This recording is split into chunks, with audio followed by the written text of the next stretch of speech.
আমরা গোড়ার থেকে বলে এসেছি আরজি করের ঘটনা, ধর্ষণ এবং খুন, এই পৈশাচিক অপরাধী মাননীয় মুখ্যমন্ত্রী স্পষ্টভাবে বলেছেন ফাঁসি চাই। কলকাতা পুলিশ গ্রেপ্তার করেছিল। আপনারা যদি দেখেন এরপরে জয়নগর, মাটিগাড়া, গুড়াপ এবং ফরাক্কার ঘটনা, সেখানে কিন্তু রাজ্য পুলিশ কোর্ট থেকে ধর্ষণ এবং খুনে ফাঁসি এই ঘোষণা আদায় করে এনেছে। সিবিআই কেন পারল না? দোষী সাব্যস্ত হলো সব তথ্য প্রমাণ দিয়ে।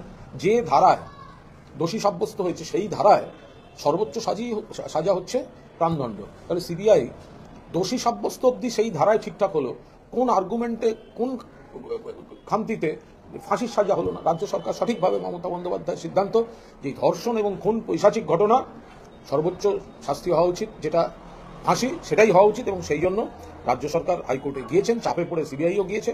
আমরা চাই এই ধরনের অপরাধ, অর্থাৎ মহিলাদের উপর এই পৈশাচিক যে অত্যাচার, ধর্ষণ এবং খুন, রেপ টু মার্ডার, এই পিশাচদের সমাজে বেঁচে থাকার অধিকার নেই। তাই ফাঁসির সাজা আমরা চাই। দিলীপ ঘোষ বলছেন যে বিচার পাওয়া না গেলে তার দায় নিতে হবে রাজ্য সরকার, পাশাপাশি সিবিআই এবং নিম্ন আদালতকে। কি বলবেন? দেখুন, দিলীপ ঘোষ কথা বলেছে, এটা খুব একটা স্পষ্ট বিবৃতি নয়। দায় নেওয়ার কি আছে? ধরেছে তো কলকাতা পুলিশ, তথ্য প্রমাণ তুলে দিয়েছে সিবিআই এর হাতে। আপনারা সিবিআই করেছেন।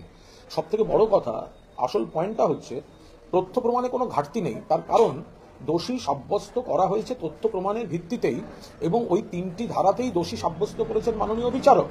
ফলে দোষী সাব্যস্ত হওয়া পর্যন্ত তো কোথাও কোনো ঘাটতি নেই।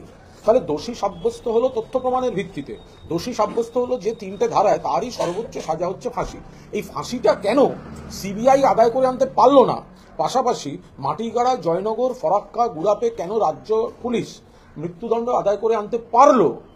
সেটা তো সিবিআইকে তার জবাব দিতে হবে।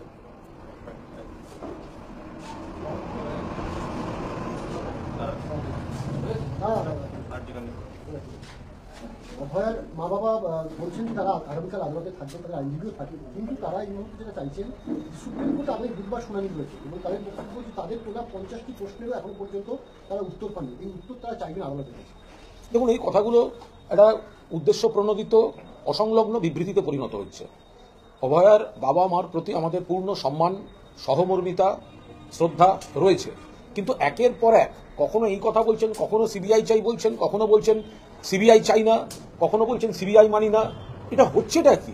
কিছু অন্ধ তৃণমূল বিরোধী, কোথাও বাম অতিবাম, কোথাও অন্ধ তৃণমূল বিরোধী কিছু অশুভ শক্তি, চক্রান্তকারী, তারা অভয়ার বাবা মার আবেগ এবং শোককে বিপথে চালিত করছেন এবং উদ্দেশ্য প্রণোদিত কিছু বিবৃতির দিকে প্ররোচিত করছেন। এদের পাল্লায় পড়াটা ওনাদের একদম ঠিক হচ্ছে না।